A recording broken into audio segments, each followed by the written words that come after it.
قرآن حکیم جو ہمارا عیسوی کیلنڈر اس وقت چل رہا ہے نا دنیا میں،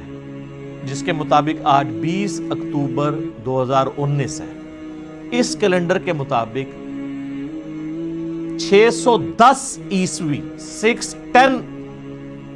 AD اینو ڈومینی، یہ آفٹر ڈیتھ آف عیسیٰ نہیں ہے، یہ اینو ڈومینی ہے، ایئر آف دا لارڈ۔ حضرت عیسیٰ کی پیدائش کے سال کو یعنی ڈکلیئر کیا گیا تھا 1 عیسوی،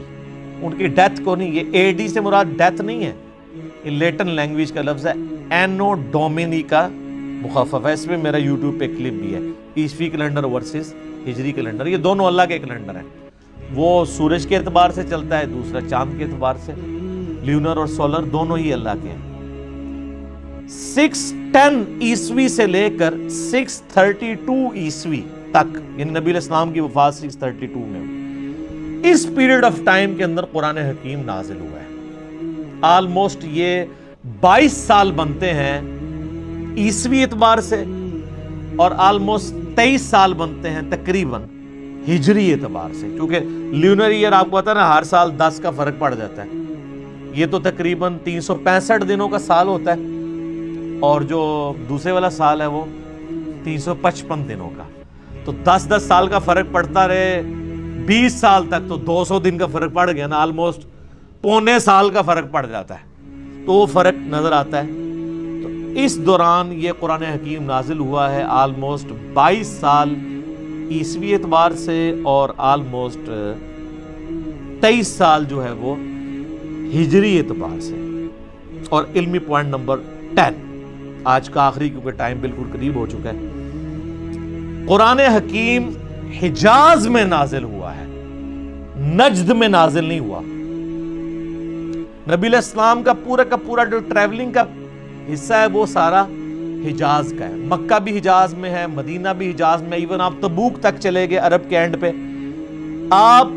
یعنی وہ تہامہ کی جو پہاڑیاں ہیں ان کی اس سائیڈ پہ حجاز ہے، اور وہ دوسری سائیڈ نجد کہلاتی ہے نا،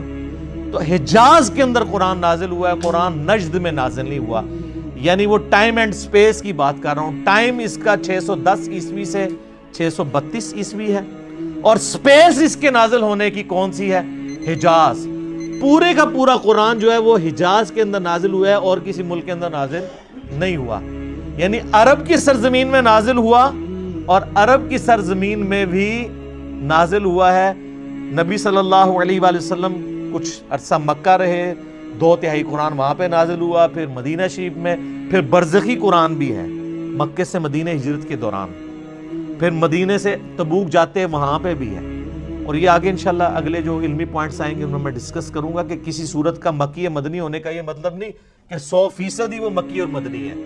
بعض اوقات کئی آیات ہیں جو مکی ہیں اور مدنی صورتوں میں ہیں، کچھ مدنی آیات ہیں جو مکی صورتوں میں ہیں۔ اوورال زیادہ پیریڈ جس صورت کا ہوتا ہے اس اعتبار سے اسے مکی مدنی کہتے ہیں، اور بعض پوری بھی مکی اور مدنی ہے۔ لیکن